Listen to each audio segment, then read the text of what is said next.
प्यारे बच्चों, आज मैं आप लोगों को steps of nutrition in animals के बारे में पढ़ाऊंगा। और इसके पहले आप सभी बच्चों को, खास करके क्लास 10 के बच्चों के लिए, क्लास 10 का सिलेबस में प्रेस्क्राइब्ड है, पहला अध्याय है आपका, उसमें प्लांट्स इन एनिमल, ये न्यूट्रिशन इन एनिमल्स पर हमने डिस्कशन किया था।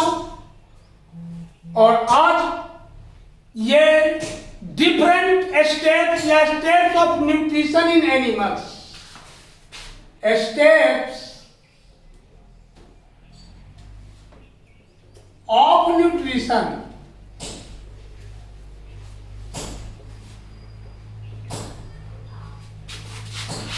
इन एनिमल्स,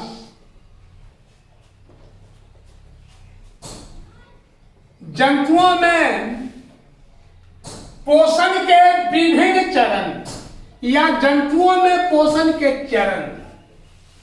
सही बात है, आपको हमने उस दिन बताया था, nutrition is always related to getting food या nutrient food. Without nutrition we can not get nutrient food, so that nutrition must essential process for every animals, that is largest or smallest animals born। लेकिन बच्चों, अब आप जानोगे ये nutrient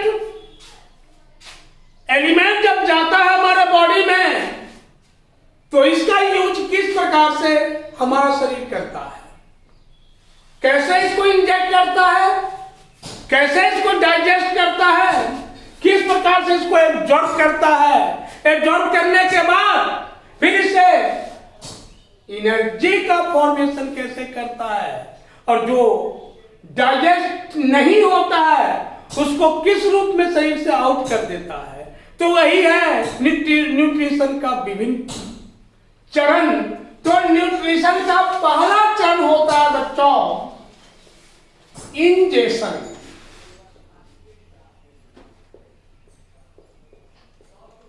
injection, इसको हिंदी में हम बोलते हैं अंतःग्रहण। तो दुनिया में बहुत सारा चीज खाने के लिए है, हमारा बहुत सारा फूड मटेरियल है, तो क्या उसको केवल हम देख के ही रहेंगे तो हमारे अंदर जाएगा क्या? जी नहीं, उसको कैचिंग करने के लिए, उसको टेकिंग करने के लिए गॉड्स ने मुझे आर्म्स दिया है, परफॉर्मिंग ऑफ वर्क, एंड फिर इससे हम टेकिंग भी करते हैं, भोजन को लेते हैं। थाल में अगर प्लेट में भोजन रखा हुआ है और उसको देख के हम चाहेंगे तो क्या वह आहार या डाइट या भोजन हमारे शरीर के अंदर जाएगा क्या? जी नहीं। उसके लिए हम वर्क करेंगे, हमारा हाथ वर्क करेगा, दिमाग वर्क करेगा, तो क्या करेंगे, हम उस भोजन को लेंगे, प्लेट से लेंगे और मुंह के अंदर लाएंगे, तो ये हमारा हुआ इंजेक्शन। आउटर सोर्सेस से गेटिंग किया हुआ भोजन, आउटर सोर्सेस से प्राप्त भोजन, और उनसे शरीर के अंदर ले आने का प्रोसेस ही कहलाता है इंजेक्शन या अंतःग्रहण। अंतःग्रहण बच्चों, भोजन को इंजेक्ट करना सबके लिए एसेंशियल है, और जब हम भोजन का इंजेक्शन कर लेते हैं तो फिर उसके बाद शरीर के अंदर उसका एक केमिकल प्रोसेस होता है। मेरे प्यारे बच्चों, आपके बॉडी में उस केमिकल प्रोसेस को हम बोलते हैं डाइजेशन।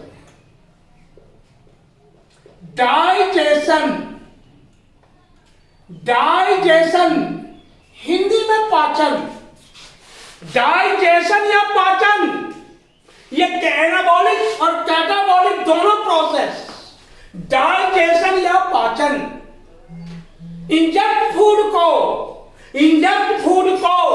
विभिन्न एंजाइम्स की सहायता से, डिफरेंट टाइप्स ऑफ एंजाइम्स की सहायता से बॉडी को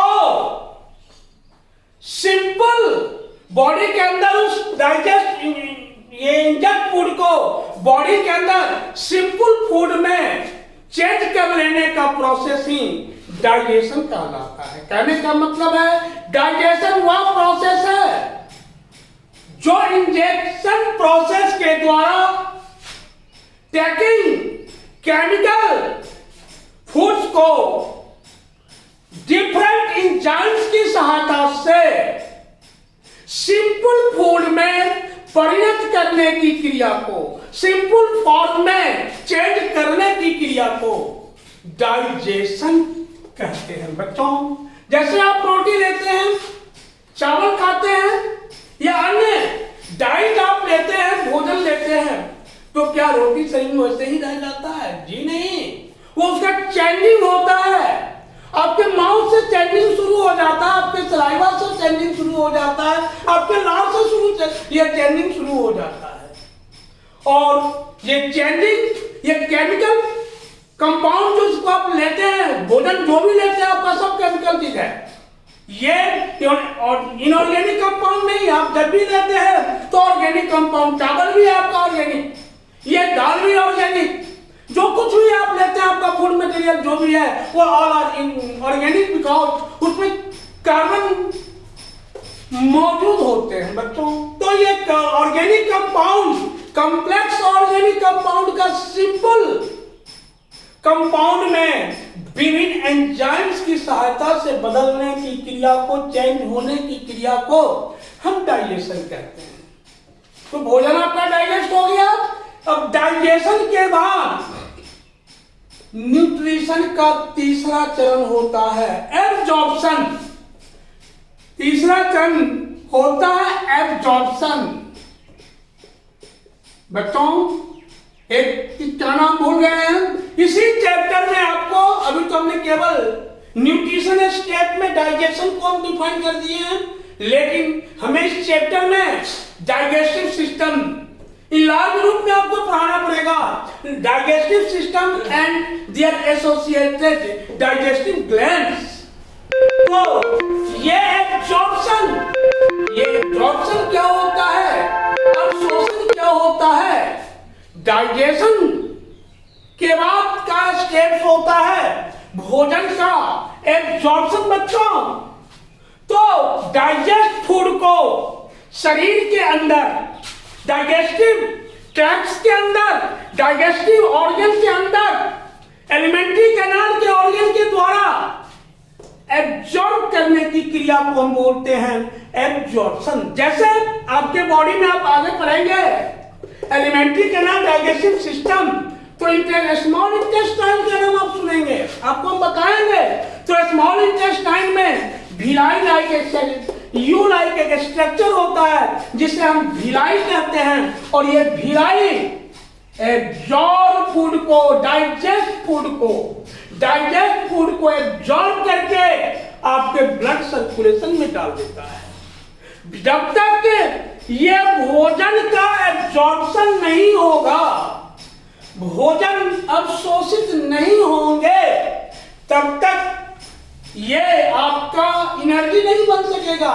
तो एब्जॉर्ब फूड जब हो जाता है तो आपका ये बॉडी ऑर्गेन्स हैं उसे ब्लड सर्कुलेशन में डाल देते हैं।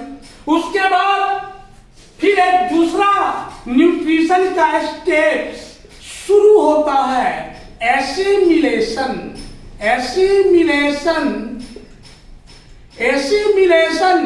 या स्वांगीकरण। हिंदी में एसिमिलेशन को स्वांगीकरण बोलते हैं मेरे प्यारे बच्चों। एसिमिलेशन या स्वांगीकरण। तो स्वांगीकरण में अभी आपने देखा कि डाइजेशन के बाद ये फूड का एब्जॉर्प्शन भिलाई के द्वारा, छोटी आंत के भिलाई के द्वारा एब्जॉर्ब हो जाता है और उसे वो ब्लड सर्कुलेशन में डाल देता है, ये रक्त परिसंचरण तंत्र में डाल देता है, और फिर वहां एक केमिकल प्रोसेस स्टार्ट हो जाता है स्वतः स्पॉन्टेनियसली, और उससे क्या बनता है, तो आपके बॉडी में एनर्जी का फॉर्मेशन हो जाता है। बॉडी में एनर्जी का फॉर्मेशन स्टार्ट हो जाता है और फिर यही एनर्जी जो है ये आपके ब्लड जो है वह बॉडी के विभिन्न ऑर्गन्स में, बॉडी के विभिन्न टिश्यू में उसे सर्कुलेट करता रहता है। आपके बॉडी के विभिन्न टिश्यू में उसे सर्कुलेट करने का काम करता है। अब आप कल्पना करो कि आप भोजन को इंजेस्ट करते हो माउथ में, बकल कैविटी में भोजन को इंजेस्ट करते हो और सारा का सारा भोजन आपके होल बॉडी में सर्कुलेट हो जाता है। क्या, किसके द्वारा? तो ब्लड सर्कुलेशन के द्वारा। अगर ये प्रोसेस नहीं होगा आपके अंदर, आपके बॉडी में ये प्रोसेस नहीं होगा तो किसी भी कंडीशन में एनर्जी का फॉर्मेशन नहीं होगा बच्चों, और तब आपका शरीर ये सुचारू रूप से ये शरीर का कोई भी अंग काम नहीं करेगा। अंगों को, ऑर्गन को वर्क करने के लिए, अपने वर्कों को संपादित करने के लिए उसे ऑलवेज एनर्जी का सप्लाई मस्ट है।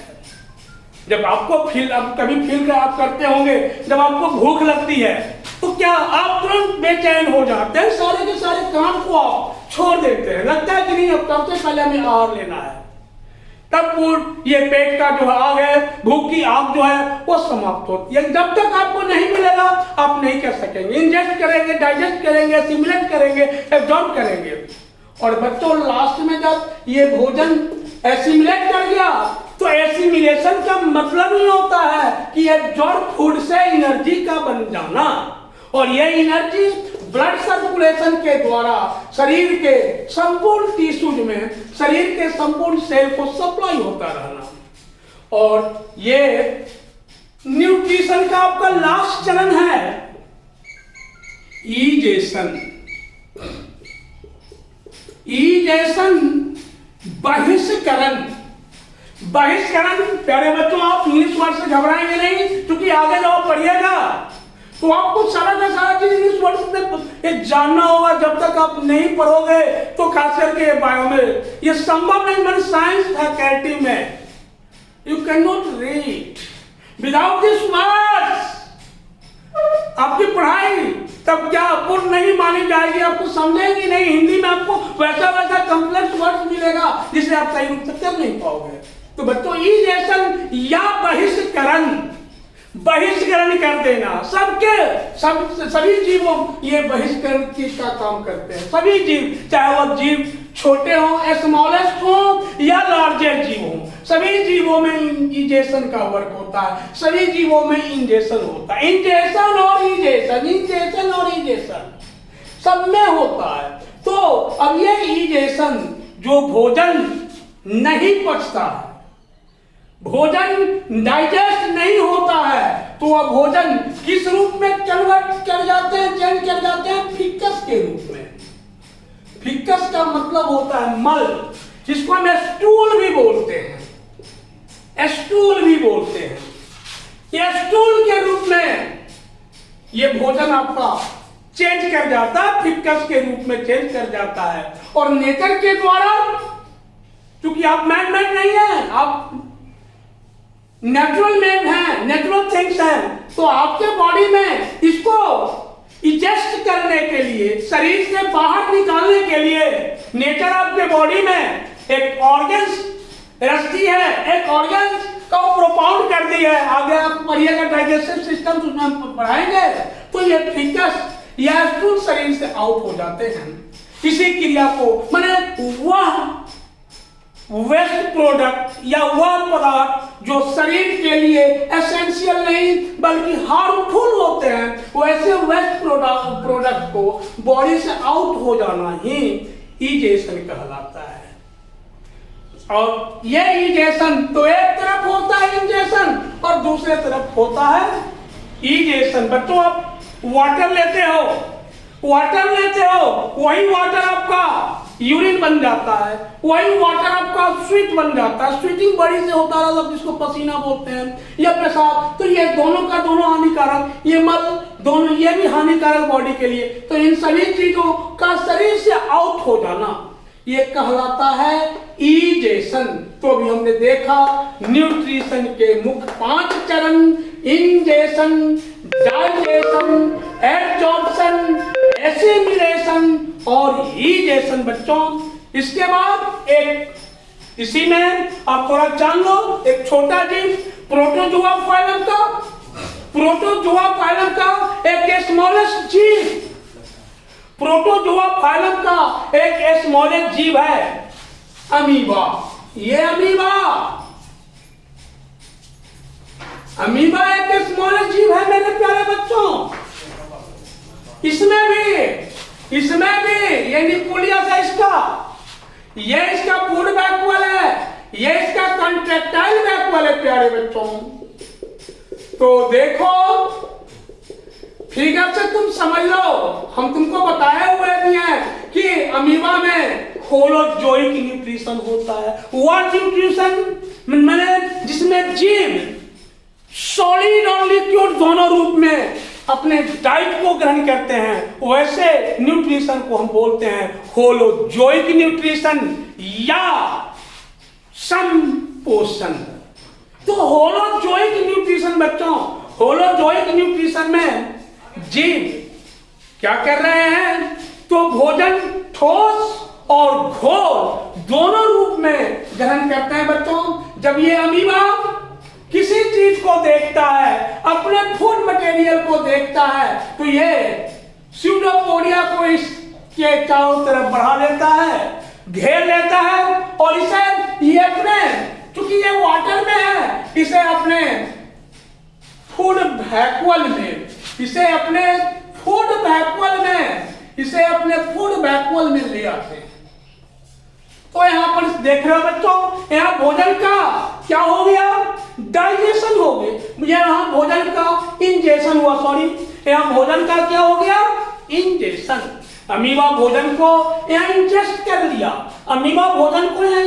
लिया, फिर इंजेस्ट फूड का इसके बॉडी के अंदर न्यूट्रिशन का दूसरा चरण है क्या, डाइजेशन। तो इसमें डाइजेशन स्टार्ट हो जाता है, भोजन डाइजेस्ट कर जाएगा इसके बॉडी में, ये भोजन डाइजेस्ट कर जाते हैं। फिर इस डाइजेस्ट फूड से इस न्यूक्लियस के अंदर, इसके न्यूक्लियस के अंदर एसिमिलेशन का प्रोसेस